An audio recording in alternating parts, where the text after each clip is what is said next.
What's up guys, Tech Notice here, and today I'm going to talk about a couple things I don't like about iOS 11 running on the iPad mini.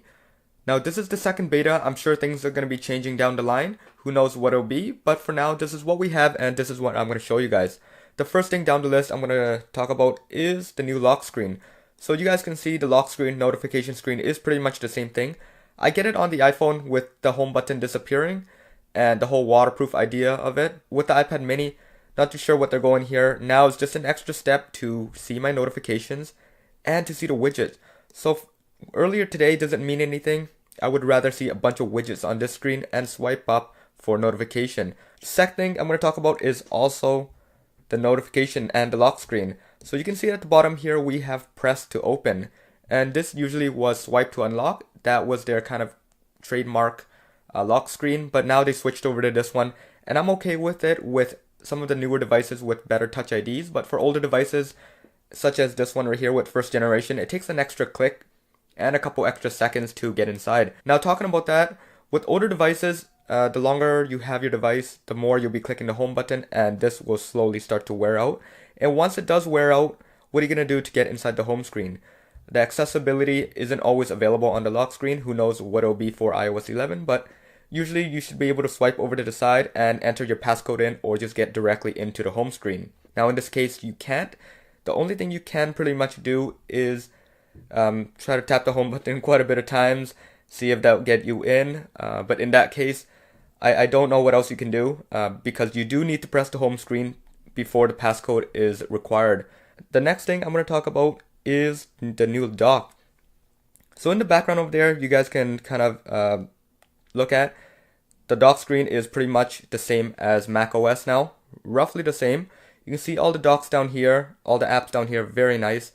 The thing I'm concerned about is the apps. So not everybody is familiar with specific apps. So looking at this, it's obviously notes, but there's a couple other things such as this. Who's going to ask? Who's going to know what this is, right? Unless you've used it before, you wouldn't know that this is podcast. And honestly, I don't even know what this is. You know, a couple things that you drag down there, older fellows, you're not going to know what it is. Or maybe grandpa, grandma, your mom and dad, they have no idea. They're going to have to launch it up instead of just reading the text at the bottom. The next thing is also the dock. So the Recents tab, I find really useless. It's just a repetitive, a duplication of whatever you have over here. I would very much prefer it have the same macOS style where it has the dots right at the bottom here to show you what apps are running and what are the recent tabs. This is very doubtful, but I really wish that they did have the dots at the bottom. Make it more like macOS, very unified. Another thing with the dock I want to talk about is you guys can see now you can start to fit quite a bit of apps right at the bottom dock right here. This is not like the previous OS where you could pretty much just fit, I'd say 4 or 5 apps with the text. Now you can just layer as much as you want down there, and let's see if we can drag another one down here. And yes, we can. So this is really neat. It frees up a lot of space up here, but the issue is when you flip it over to vertical, you can see that it makes it very small at the bottom. Obviously, with the text removal, there wouldn't be the cramming of text right at the bottom there, and I understand their idea of this, but overall, I do like it. I just wonder what they're going to be doing with the dock in general. Okay, and moving on, we have the control center. So let's turn off the device, or put it in lock screen, and everything's nice and all in the lock screen here. You got your time, your date, whatnot. But if you swipe up from control center, you see control center pop right on the side right here. So usually it would be right at the bottom, and you can see things are really nice overall here. If this thing can focus, give it a second. There you go.